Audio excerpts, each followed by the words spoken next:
Welcome to Creative Spaces Podcast with Guy Zwick, Chief Creative Officer of Highway 85 Creative. In each episode, we will discuss creative ways to define your space and build your brand. We have a special edition of the Creative Spaces Podcast today. We are joined with Nexus 21, a poster child, if you will, of how to do trade shows the right way. Do I have that right, Guy? Yep, absolutely. And we're sitting here today with Corey Lovett, the CEO and partner, Tammy Villa, the marketing manager, and Mark Nichols, vice president of sales. Welcome, my friends. You guys might not know this, but we have been pushing for the last year and a half and building tools to help our clients and other exhibitors do a better job of planning for their shows. Right? You can go ahead. You can have fun, laugh. Yeah, there you go. You don't have to hold the laughter in, even if it's okay, but you don't have to hold that in. People laugh at me all the time, so I'm okay. No, they both know a question. In anticipation of the question to come, they both grab their drink and take a quick swig. Nice. So that's You got to applaud that. That's just being smart, right? So, yeah. all right, hey, this is the first podcast with alcohol. We've had coffee, Aussie Bites. No, that's as far as you know. I've come pretty lit before. I'm just kidding. You're always late. What do I do for those 35 minutes? There's always anyway, so we have been trying to build tools and do a better job of not just getting your requirements from an exhibit standpoint, building you something, and then letting you go off on your own. And I've used you guys in the last 8 months, especially hard as my example of someone who does it right. And I know I just was mentioning you off cuff, but we have some really big Fortune 500 and 1,000 companies that, in all essence, could do it a lot better than they do.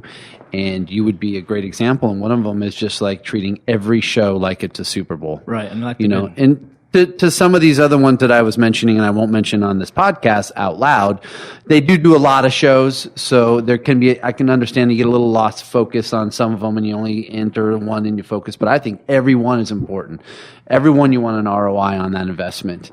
And how you treat it is important. And you guys just do it so well that we wanted to do this. And as you know, we kind of tried to find the best time to do it with you, but we want to hear that story, get in your brain, share it with other people, and hopefully inspire some other companies, some other marketing managers, some other exhibit managers. That's a good setup. And the context is we were talking about some of the things that Highway 85 does to their clients to help them plan for a better show.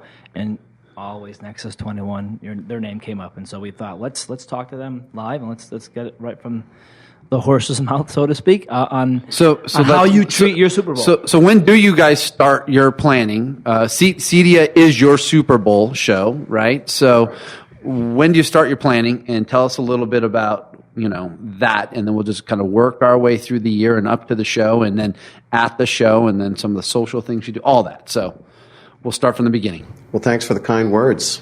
Good. We're really appreciative of the compliments, and didn't realize our name was being thrown around your office that much. Yes. Wow. Yes. Thank you. Well, I have some of the best people on my team here, and we really don't do anything in a vacuum. We all work hard together to make decisions about what we're doing. I think mainly because everything we do is about connecting with our customers, and we really try to understand the reality of the markets that we serve, the reality that they work in, and delight them with our products, delight them with our service. And a show is an opportunity, of course, to get in front of them in person, and it's always about the people. So if you start from that place thinking what's going to make the biggest difference, a lot of the decisions about how a show is supposed to be done, I guess, maybe get made differently from how other people do. I don't know, but it's how we do really everything. I would think, would you say that's right? Absolutely. And I think at the end of the day, we're spending money on this experience. We're spending money to go and be in front of our clients to get to make that personal connection. Why would we waste that opportunity? There's no point. And it's about them, is what you're saying. The starting point, it's not about you, it's about them as the starting point to how you perceive engaging them at the show. Yeah. Right? Or the ground up from as a company. That's really the only way that we do it. And I think that comes down to a lot of the customer interaction that we get to do day in, day out.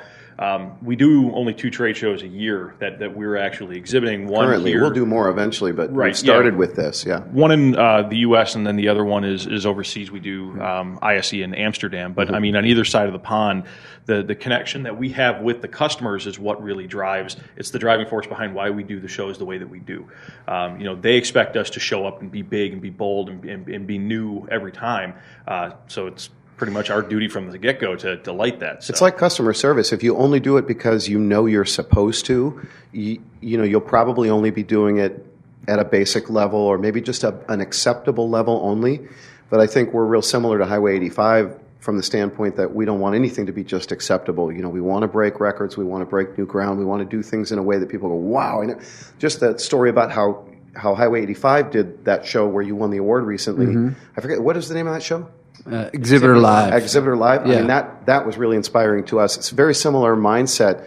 Go big, do it right. But then again, you can't just say go big, right? You don't just spend a lot of money and just do big things. You have to do them the right way. So anything that you do, if you understand the heart of why you're doing it and you're really there to make a difference for the customers that you serve, you're going to do things much better than just phoning it in and showing up because you're just on the schedule to show up. And you have to do that. I mean, you kind of have to pepper the approach all throughout, though, by looking at everything essentially through the lens of the people you're showing up for. Our preparation all throughout the year, there's never really any downtime. Depending on which show that we're looking at, we're prepping for one of them.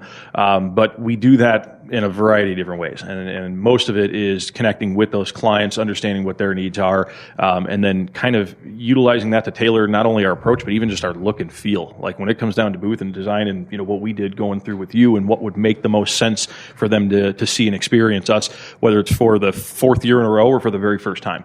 We want to make sure that that's a very well thought out, very well laid out plan. So that's a great answer, and thank you for that. So let me ask the three of you this question. So you pick, when a show, the next show you do, the USA show, it's CEDIA, you said? And when is that show? Or the first one will be the we show have one in Europe. coming up in February in Amsterdam, and then Okay. the following one is in September. Okay. So either one. We'll just use the one in September, right? Okay. As an example. You're going to it. You know when it is. How do you go about sketching out what you want to do, what you accomplish, all that stuff? So our process really starts, 6 to 8 months in advance, maybe even more. I think probably for the September show, we'll be Actually, looking you at... could say that your process started at the last show because you walked around and did interviews with all of my staff, Yeah. debriefing on what are you seeing here and what will be better next time. While they're in the mindset, I know you go around. You also do a tour of the space, the whole hall that the show is in, looking at what's amazing, what inspires you, what can you take inspiration from, not for the purposes of copying those things, but of just understanding what connected and seeing that happen and appreciating that.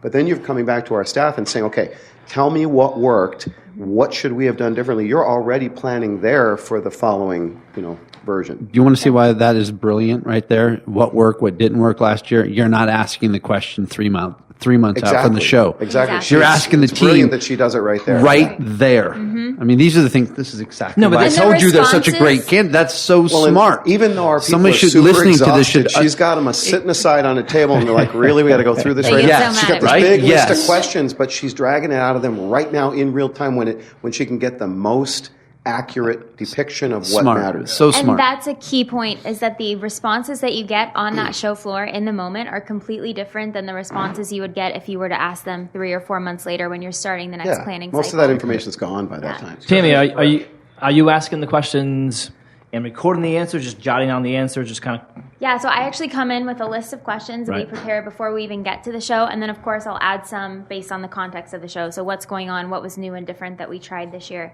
and I'll sit down with them, I'll pull them aside, take them off the show floor, and get in their head and say, hey, which displays were the most effective this year? Which products do you think we wouldn't really need to bring back next year? What made a splash? What didn't make a splash? Tell me about the flow of the booth. Were you able to move around? Did you feel like your flow was impeded when you were taking customers from one product to another? Everything from that to marketing materials, what was most effective for you, what wasn't, why was it so effective, that type of thing. It's so... How the hostess Their whole process is not all in a that stuff. vacuum. That's what I'm hearing. It's not like 2 people running the puppet show. It's like No. Not at all. Yeah, I mean, it's amazing. It's a lot of work though too. I mean, if you don't have the mindset from the beginning, you're asking, to your point, you're just doing it just to do it. But clearly, you're asking questions because you want to raise the level. And that's really cool. And can I just touch upon something that you mentioned as the VP of Sales? Is your when you're at these shows, what are your and if it's kind of a loaded question, but just try to bear with me. My favorite. Are you trying to get more customers there? Are you trying to build brand as a VP of Sales? Is your main goal? I want to get 25 meetings with these distributors, home builders. Like what is your goal? There are a lot of motives that go on at the shows for us, from setting meetings with existing clients and getting them there so that we can continue to deepen the relationships with them, showing them all that we're doing new, and that in the exact same face kind of it expands the brand, right? Because then they know that you as a company, you're growing, you're pushing forward, you're doing new things, you're innovating, but you're also doing it in a way where you're not coming out with your own motivations to say,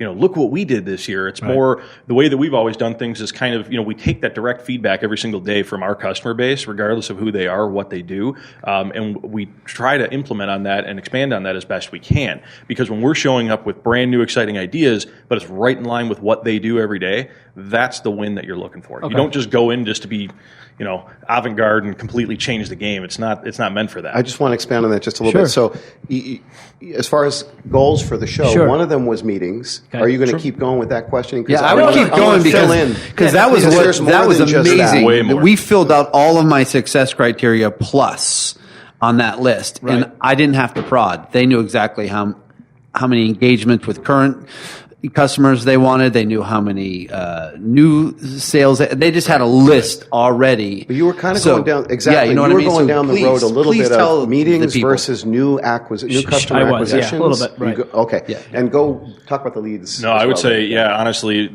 really and truly, probably 90% of why we're at these shows is lead generation. Really? We're there to meet new people. That's what it is. In the markets that the way that they are out there, new companies and new people are entering every single day. So this is a chance for us to get in front of them, and especially when you're talking different product sets, something like ours, especially at Nexus 21, where it's a more niche product, for someone to actually see it, feel it, touch it, experience it, changes the game. That's something we don't get the opportunity to do the rest of the year, and it really does. It changes their perception on what a product like this is and just how we do things. Can I ask you to expand on that? Because when I asked the question, they knew exactly how many leads they had generated last year, what they wanted to generate this year. They knew what they did last year with the funnel of leads that they had and what the success was and what their goal was now. And so you had a very specific stated goal this year. There was a very and last year. So. And you got to do something with after you get the lead, you got to have the funnel and the system to follow through and to see that through, right? That's the trudge. That's the marathon run after it's all said and done.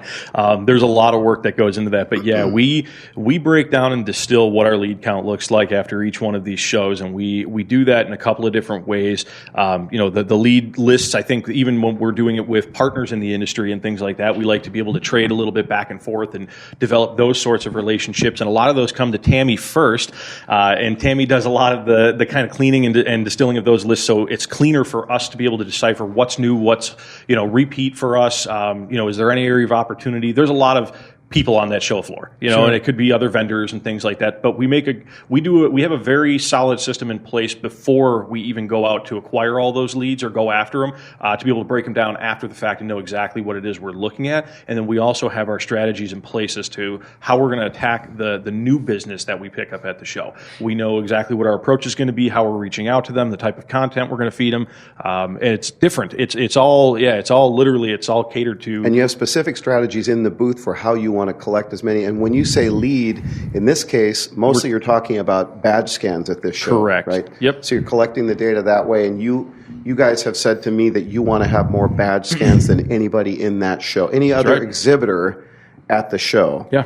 Which is a stated goal that your team has had, which last year you accomplished that. We did. And this year, we're not sure because it was this different kind of lead retrieval and we had a hard time getting them to tell us, but we believe we were top 5. We were hands down top 5. When you guys, the stated brilliant stuff, by the way, I appreciate that. And part of my questioning is just because I'm a marketing guy and I love when people do things the right way. Yep. So I'm asking this, so you get a bunch of badges that have been scanned, right? Mm-hmm. Are they then what? I mean, do you have Great notes question. within the scan badge? Do you then, that goes back into the program that you probably already architected on how to follow up, right? So it's not just a badge swipe, right? It's badge swipe plus. More your program. It's both of you. No, that'd be Tammy, I think technically you're up, you my because it friend. starts with you, really. Yeah. For listeners at home, Tammy's not trying to take the microphone, but people are coercing her, so it should be good. Trying to pass it off to the next person. No, but I think we go through just really compiling the list first. I mean, what is that? I mean, for us, so we actually don't take notes at the show because our stated goal is to get as many possible. I mean, we are literally scanning like mad at that show. And it's impossible with how many people you're meeting in a day. It's really tough to remember. I mean, you might be able to say, "Hey, this guy had a blue shirt," but they all have blue shirts. Yeah. It's one of the things where it runs into each other. It gets very hard. And What our happens to those afterwards? Yes. Yeah. Make- What do you guys do with it?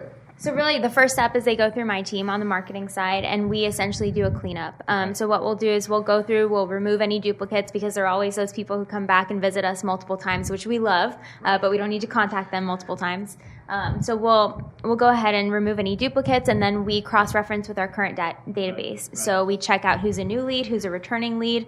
It's really good information for our sales team to have to figure out which of their current contacts that they've already built relationships are coming back to see us time and time again. Right. But then it's also great to see who the new guys are that we Sure. can potentially reach out to. That's awesome. So after that cleanup, then we pass it off to Mark's team, and they Yep. work some magic with it. Yeah, the data on that list that Tammy hands over is it's way more usable than what we take home from the trade show. So Right. you got to be kind of prepared to know what you That's- want out of those leads, and know what the scans are going to look like even before you go in, and then know what you really need out of them, whether it's Right. email, address, contact, and a lot of these guys, they'll bring customers to the show where they put together a Gmail account, and we don't know whether or not that's even a reachable account. Right. But we after the fact, once we have that list, we utilized all of those contacts in our CRM system one way or the other, and we literally will go line by line, and we're either tagging them so we know if this is a repeat customer, we can Right. see that they've been there, to come and see us for the last 3 years, like Tammy said, or if it's the very first time, and we should be reaching out to them.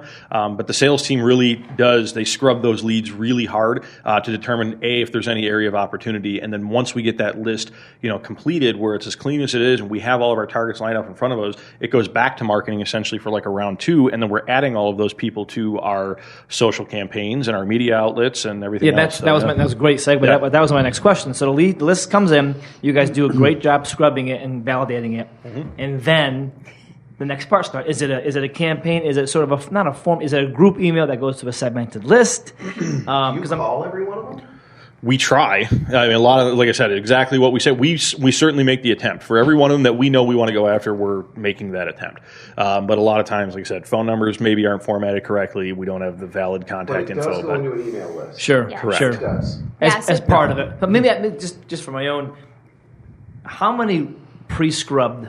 How big was that list? Just out of curiosity. Pre-scrubbed? Yeah. Is it You 3,500? combine both lists because we also trading. lead trade with another company that's an It executive was there. Still. probably close to 5,000 contacts. Right. See, I've been around the industry long enough to know people just, I got 5,000 leads. Did you really? No, But you you really guys don't. are Yeah, doing you it, know that. and then that's just. These guys are poster child guy. You're right. So no. All right. So then you get the scrub list. You work closely with Mark, and then now you put it into the campaigns that were sort of already pre-architected in a way. Yeah, so typically what we do is we add them into our existing email drop list. Okay. So anytime we have news or we have customer stories, that will now reach people that these are the contacts that we've made at CEDIA. Another thing that we do, which is new this year, which we have found to be immensely valuable, is we then export that list and import it into Facebook, where we do paid media targeting. There you go. So now. basically, we can now Yeah, no. actually send messages to people who saw us at the trade show that are very, very specific and targeted, basically reminding them that we're here, showcasing any new products that we may have that they may have seen or seen a sneak peek of at the show that are now launching. So we make sure to stay in front of them in the best way possible. Brilliant.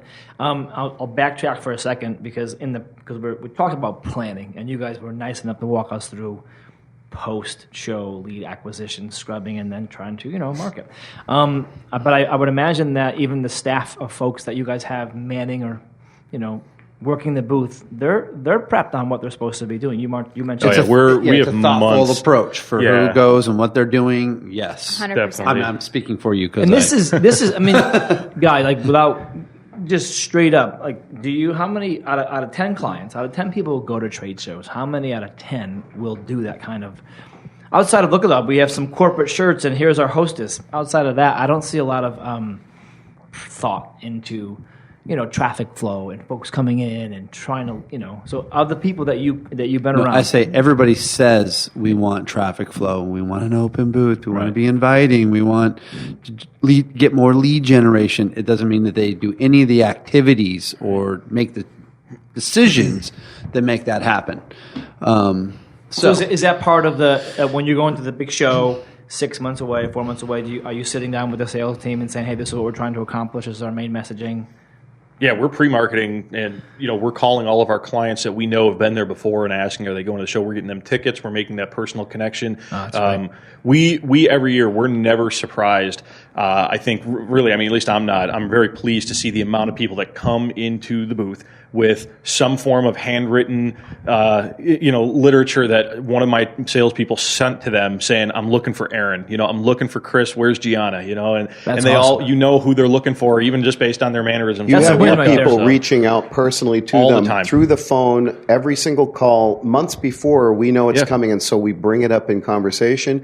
You guys send out hard mail. Yep. Tammy, your department sends out email pre-show multiple times. We're typically running ads in one of the industry publications and their email list. We use that. That's 22,000 people that we drop to as well. All of it pre-show. Yep. Some of that is promoting the show itself. Some of it is promoting our social event in the booth. We do a cocktail hour kind of a thing. Any way to kind of poke people a little bit and get them excited about showing up to see us. And then you've been doing a giveaway every year that's a pre-promo thing as well. Right. Which is that's what I want to. This is a perfect segue. Let's just talk about that because that's part they of the don't give away. It takes a long time for us to come up with the concept and USB and develop it. Chotskis here. You know what I mean? They make a plan. There's a very specific reason why you have the celebration there, and it's a very thankful approach they do. And then the giveaway is key. Well, what was it? And the social you built around it this year, and you had a win. With how you did the social, the tagway, yes, we got to kind of get to all of it. We should just talk about. Maybe we should talk about the giveaway and the party session. Sure. So, 3 giveaways over 3 years, and this was kind of the big. Being unique is what I take away, and the draw, right? So sure. Well, and for us, when we start our planning process, the very first meeting that we have, and sometimes that bleeds into 2 or 3 meetings, is to sit down and figure out exactly what our goals are for the show this year. Typically, it'll be to nurture previously built relationships with our clients, but then, again, it's always to drive traffic to the booth, to get people into the booth so that we can show off what we've got. One of the really unique things about our company, I think, is the way that we interact with our customers. So a lot of times just getting them into the booth is enough. Once they meet us, once they see the Nexus story and the concept, they're sold already. So it's really just about getting them there. That's one of our biggest goals, and that's how we generate those leads every year. And this year, one of the things that we did, or we've done this in the past as well, but we always tend to have a sort of larger-than-life giveaway. That's been our thing for the last few years. And this year we actually gave away what's called the Outrider Barbecue Island. And it was a fully functioning sort of L-shaped outdoor island with a grill, a fridge, a TV that lifts up on one of our lifts, as well as storage lifts that house, grill tools and spices and all kinds of things. This wasn't small. It took was not it small. took like a 10 by 16 space up. How did the you? whole corner of the booth was. How did you execute on the fulfillment of that? Was it sort of was a raffle system? How did you guys work that? So what we actually did is we told everybody that came, anywhere near our booth at all, that if they scanned with us, they would enter for a chance to win this thing. And they said, "Well, what is it? What are we winning?" I said, "Come here, let me show you." And that's when we took them into our booth. We placed it in the back corner of our booth so that we could specifically drag them past all of the other cool stuff that we have, and we would introduce them to the Outrider. And so then for us, what we did at the end of the show is we took all of those leads and we did a random selection. And we selected one winner, contacted them, and they were... So after the show, you did it, and then Yes. When you announced the winner, was it just an email to them directly, or was it a phone call? So what we do, we always call them on the phone. We love that personal touch. I think all of us were in a room together, and we gave the integrator that won was actually a client of one of our current salespeople as well. So he was in the room, and we were able to deliver the good news. He was so excited. And that personal touch is really nice. And of course, we want to make sure that he's willing and able to accept it and all of that fun legal stuff. And you get him to sign a release because you end up using his image and his name and everything in an email that you send to everybody that saw us at the show saying, here's who won it, because they're always curious. Sure, in always. fact, for weeks after that, whenever we call a dealer for any reason, they're like, are you calling to tell me I won that? Yeah, I know. They're all so they waiting like for to it. know who actually won. It's just go ahead. No, I was going to say that giveaway too, though. Like, and one of the things that really should be discussed about, because you touched on it, and like what we do every year is not a tchotchke, right? It's not a USB. When it's not a pen, it's not a T-shirt. It is larger than life, like Tammy said. But we get literally our money's worth out of that thing, I would say, because it turns into like a quad-edged sword for us, because we have the ability to showcase something that's kind of like a lifestyle piece. So not only does it help bring concept into the booth for whatever you do as a company, but then at the same time we use that as the main draw, pre-marketing, things like that. We were able to tease that, get people in saying, what is this thing going to be? The scans, enter them for a chance to win. But then Tammy, you also had a really, really clever social game campaign that helped with that as well. And that was amazing because that pull and draw was... You need to talk about that. Yeah. But before you do, you touched on a good point. The pre-marketing that Tammy's people did with that giveaway, she carted that thing weeks before the show to a gorgeous multi-million-dollar home who agreed to let us put it in their backyard to film it, created a whole pre-marketing video, pre-show teaser, and they did some quick punchy music teaser, like just a little preview, not showing the whole thing, but showing the moving product that we do, the motorized product, to kind of pique people's interest. What are you going to see from us this year? So it was way more than just show up at the show and tell people they'll get it if they scan their badge. You created, how many different marketing pieces did you and Peyton create from that for social and everything else? I don't know. I can't even think at this point. I want to say we probably had between 6 to 8 different posts or different pieces that went out to our customers in different ways prior to the show. But I think that video was definitely our hero. That we actually generated some calls from that, I believe, prior to the show, asking us, "What is this thing? What are you guys bringing?" Oh, that's cool. And so now you have a bit of a reputation now. I saw people were expecting it. Something like that becomes evergreen for us even after the fact, because even everything that you guys created, utilizing that for just specific to pre-show marketing, then we can break up, and the sales guys use that all the time. That's brilliant. Absolutely. So don't give this away. Hold on to that thought, Guy. But do you guys already know what you're going to give away next September? You don't have to tell me, but just say if you have an idea. We're still working on that. It's fun. Let us finish these drinks and a couple more, and we'll get creative. We'll figure something out. Please. But just wanted to touch on one other thing, though, as well, is that was so valuable for us, not only at the show, but also we added a social element to that campaign this year. In previous years, it's always been, we do a random selection, and we pick a winner from the leads that were there.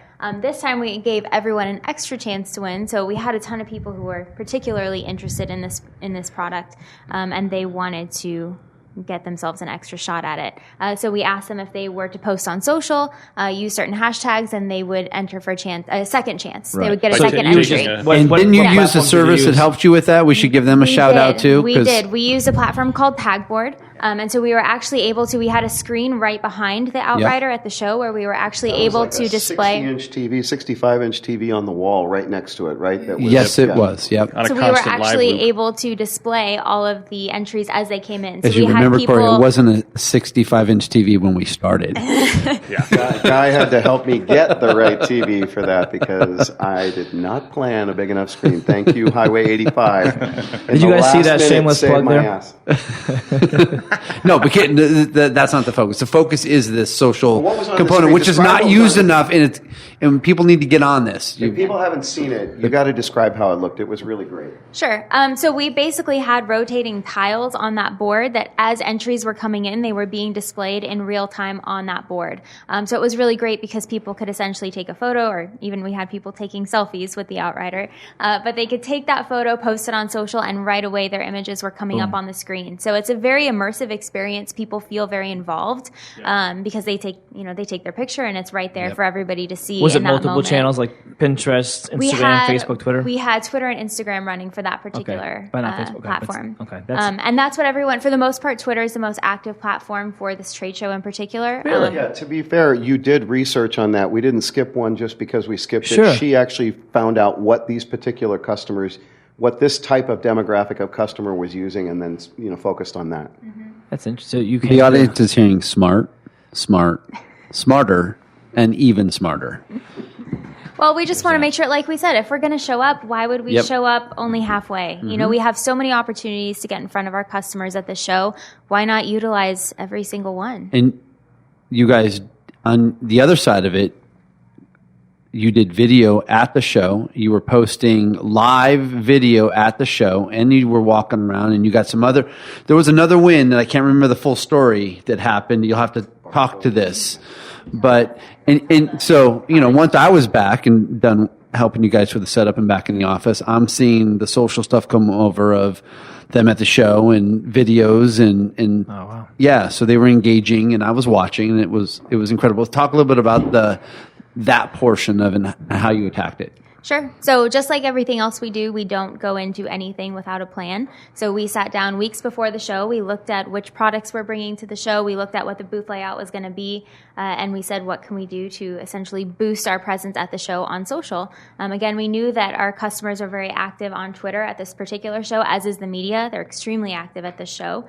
So we wanted to make sure that we could get in front of them in the best way possible. So we brought my marketing coordinator with us to Cedia, and she is actually very skilled in editing video. She's great at sort of on-the-spot content. So we made a plan ahead of time saying, these are the products that we want to make sure that we promote. These are the concepts that we want to promote. How do we do it? And one of the things that we were able to do was take on-the-spot videos in our booth. Mark was actually featured in a few of those. I don't know. He might not have been thrilled about it. Did you hear that, Grim? Mr. Interview. Nice work, man. But we actually brought him around the booth. We would have him showcase different products, talk to our customers through the camera about exactly what is so special about them.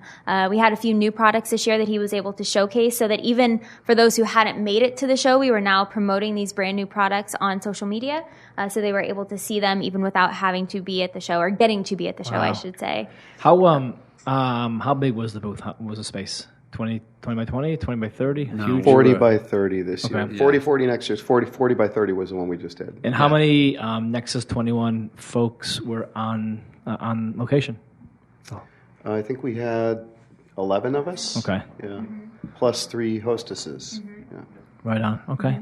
What was the other story sheet you guys stumbled onto? Do you want to tell That was yeah, is it barcode? Sure. So we had... Where we cross-promoted with someone else? Yeah, no, but I thought you ended up in some. You got picked up by some PR or your own industry for. I don't know. I can't remember the whole. It must be. I'm sorry. I don't remember the whole story. I just remember being excited when I heard the story. So. Sure. So one of the things that was really unique. Sorry, can I say? Or if you can't say who it is, that's okay. Yeah. Just No, say. no, Well, promote that's them. right. Is Promote there them. any They're reason why we terrific. couldn't? Terrific. We have so many terrific industry colleagues and partners, you could say, other businesses who we really, really like to work with in this industry, and who really are into creating cohesive experiences for the customer. And all of our disparate different products contribute to that end. And some of these other people in the industry that we work with are tremendous, and one of them is this company that she's about to talk about here. Mm-hmm. So we worked with Barco Residential. We have a new product coming out very soon that is our Eclipse projector drop-down mount. It is our Eclipse projector drop-down. So essentially what that is we are able to drop a projector from the ceiling, and it will project onto a screen, and then you can hide it away when it's not in use. Barco thought that this was a really interesting product, and they were very willing to collaborate with us and actually put that product in their booth at the show. So of course we couldn't let that opportunity pass by. We made sure to get our professional video and photo of that install. It was one of the first real installs that we had seen of the product, so it was a really nice way for us to get some extra content. And then we wanted to make sure that we were also promoting that message, promoting the brand partnership that we were then creating as well. So before we headed to the show, we wrote out some key messages, some key points that we'd love to hit on if we were able to get down there and get on camera ourselves within their booth and talk about the product. So my marketing coordinator actually went down there, and she got one better. Instead of us getting on camera and talking about the product in their booth, they put their CEO on camera. And that was an absolutely incredible win. He was very, very complimentary of the product, of our company, and we ended up being able to cut that down into some social videos, and we shared that all across our social channels. And it was one of the most effective pieces, I think, of PR and marketing that we did at the show. it was retweeted and shared by some of our top industry media reporters, and it was incredible. Very generous and appreciated collaboration with Barco Residential. Tremendous people to work with. So it sounds like you got some publicity too, some industry hits from that. So was that a plan going in? We want to. Was that a windfall profit? Yeah, or did we're you guys rock have an stars. idea We right need away? to be on the front page. That's how it goes. That's the whole point of it. We don't do it any other way. Boom. No, absolutely. That's one thing that we always aim for is we want to make sure that we're in front of those industry influencers and making sure that we're giving them the content that they need to really share and make a splash. You specifically, did you set up the appointments with the different media folks beforehand, or was that sort of going on at... Sure, absolutely. Yeah, absolutely. Seriously. Yeah, so one of the best opportunities that we get at these shows as well from a marketing and PR perspective is that we get to have media come by the booth and we get to showcase our products in a way that, our products are so, they're visual. You have to see them, you have to touch them, you have to see how quiet, how reliable they are, how sturdy they are. Right. Because some of our competitors aren't quite that way. So you really do have to see and feel that difference. No, I appreciate that. I guess, and you answered the question wonderfully. I just, and I've been in a world where I was more high-tech stuff, and so it was all vaporware. It's like, it's software, hardware, but you, like, stuff that you can feel and touch, if you're not showcasing that heck out of that, you're doing yourself a disservice, especially if you guys have a kick-butt product, which you do. So you did have an idea of, we wanted to at least give ourselves a chance to get some healthy publicity. So you did reach out to some. It was it was a success criteria. Right. It was a strategy. There was obstacles and there was planning that needed to happen. It turned out much better than they thought.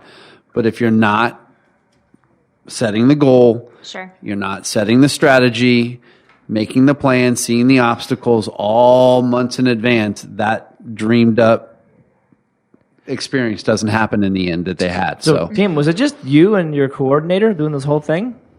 No. So everything that we do here is a team effort. Sure, but I mean, your marketing staff was you and the coordinator. come on. No, I really You can be truly cocky do a believe little this. bit. No. I truly believe this because every single CEDIA meeting that we have, both of these guys are involved in. No, of course. I have never seen the CEO of a company get so involved in the best way in what we do. Corey cares to the deepest level about the way that we show up, not only at these trade shows, but everywhere across the board. He is one of the best collaborators I've ever met when it comes to bouncing ideas off of him. Hey, what do you think about this? I'll bring him an idea and he's like, that's great, but what if we tried this too? There's always a collaboration angle to this. We'll bring things even to our sales team. Months into months before we've even started the planning process. Again, we're interviewing them. We're asking them what they'd like to see in the booth next year. Then, as we start our planning process, we're putting ideas in front of them. We're saying, hey, guys, we're thinking about, an outdoor island grill. What do you think? Do you think that this would sell? Do you think it would resonate with your customers? Are we on the right track? Tell us. Everybody has a voice here, and that is true. But to what you were asking, it is just Tammy and her coordinator in that department, and they do the results that they provide to us appear to be way more than two people would normally do. Yeah. So, I mean, you're going to have to stop this volleying back and forth because no one's going to take full credit here. There's a difference between rhetoric and real. This is authentic. I don't mind. It is. I like it. I like it. No, and I appreciate you giving props to the rest of the team. And I've seen teams before. Oh, I want to collaborate.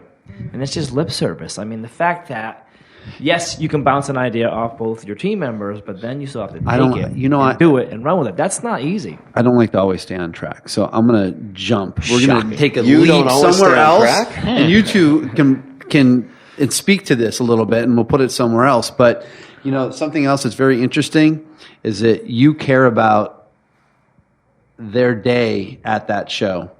And in what you put in that break room and where they stay and how you treat them, it's at another level too. And they better just do the work, or I'm not. No, that's not true. That's not true. I like to slave drive. So you know what I'm saying? 100%. Yeah, Corey goes to the and that's important, level. right? You guys are working hard. He knows it, and he wants you to be as comfortable as possible, as energized as possible, and. Absolutely. Corey goes to the deepest level to make sure that his staff is comfortable at that show. It can be, very long days, standing on your feet, talking to people all day long. You have to kind of be always on in that environment. So back in our break room, we have Red Bulls, we have the B12 We've got snacks. We've got all kinds of fun goodies back there. Chocolate. The cry room. The That's what we call it, the cry room. You're talking to Tammy, who named that. I know. Who coined the phrase. So this is an anecdote. You're going to want to edit this out. Maybe I'm not. This is all good stuff. But you know what? I won't even. Here's what I'll do. Before I even push it live, I'll let you guys listen to it so you make sure that. But I'm interested in the cry room. I might go there myself. Exactly. So I'm changing too many diapers these days. Let me help. You guys can see me, but anybody listening can't. I am very short. I am 5'2", and I wear very short for heels your height. every day. I don't love my height, so I wear heels all the time. So Height challenge. I'll take the photo. at the trade show, I also wear heels every day, and they think I'm absolutely crazy because I am. But my feet start to bleed at a certain point, and I retreated. I won't say bleed. My feet start to hurt at a certain point, and so I dubbed our conference room last year the cry room because that's where I would retreat to sit and cry. That's awesome. You see how hard my people, they work till their feet bleed. I know. That's That how was hard. beautiful. I think Corey should wear high heels for a day next year, just to show some patriotism here. No, that's great. I don't know. I'm not down with that.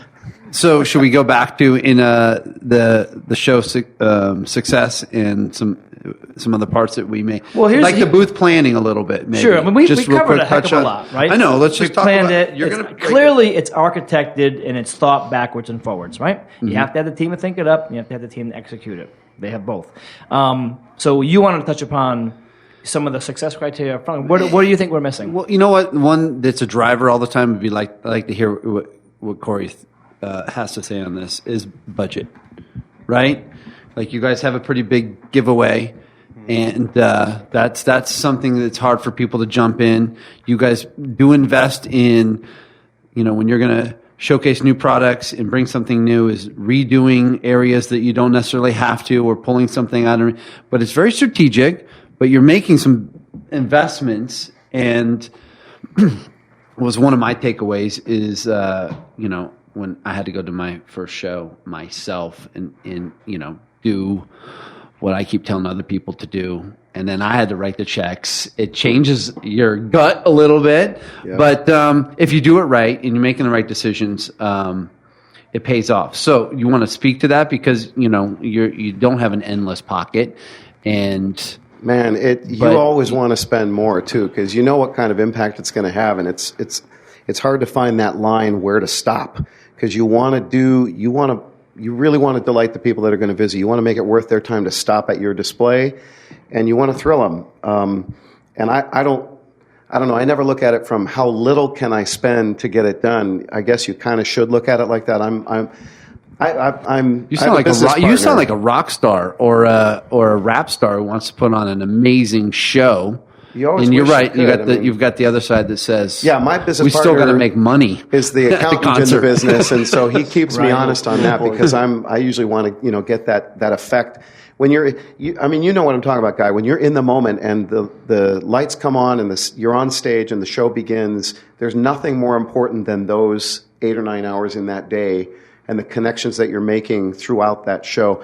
So when you're thinking ahead, you want to find a way to have the most impact. So as far as budget goes, my business partner is usually telling me, you can't go that far. Well, you have an idea, like a ballpark, right? That you probably For push. budget, absolutely. Yeah, we set a number and say it would be great if we could hit this, Gotcha. and then we always go way over it. But see, that's the thing about any good company. You have a good check and balance. So you have to start with something. Sure, But But if you're making a plan, that risk seems a little less, and the risk is the reward. The reward gets bigger, just in the end, if you're doing it right. And to the point of what we talked about earlier, when it comes to collecting the leads and what you do with them, if you can prove the monetization of what you did, if you can figure out how to really get a handle on the ROI that you're getting out of it, of course you can spend more if it's worth doing. And it's a little hard to track direct sales to the leads, in a real way that we can count and say this is the money we made off that show. It's a much bigger picture, of course. It's expansion of the brand concept and connections with people and deepening of relationships and all that stuff. But because Mark and his group, because Tammy and Mark do what they do, and because they really do work those leads on the back end, which I understand from you, I've heard from you, sometimes doesn't get done as much as it should by groups. They bring those leads in, but they don't really do. So a little while ago when I said, Mark, do you contact each one of those?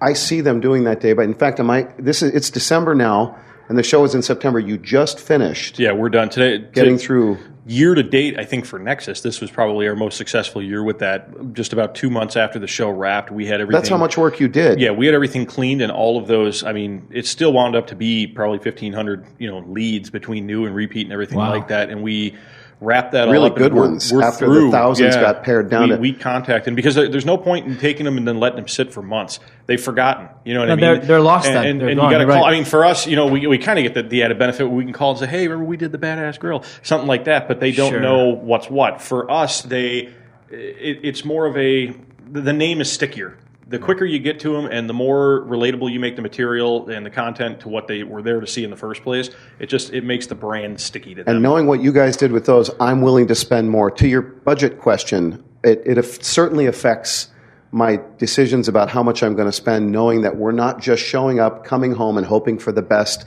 hoping that people remember what they saw. There's a lot that goes in afterwards to continue the strength of what we did at that show. So I can see my way toward investing more because of that. That's awesome. I have a question on the digital side, but I didn't want to cut. Go ahead. No, just so when you announced, when do you start external communication of a show coming up? When do you start? Hey, we're going to be at this show coming up. Yeah. Are we talking months or? Typically for us, we try to keep it somewhat close to the show because people have a short memory. Yeah, we're all goldfish these days. You're right. Absolutely. And for us, all of these guys have so many projects going. Sure. They think about CEDIA just before they're about to head out. Sure. So typically we'll reach out. I think the first email drop that we did this year was 1 month before the show. Okay, that's perfect. Right. Can I ask a different question? Sure. Tammy, when do you start concepting creation for the material that you'll use that 1 month before the show?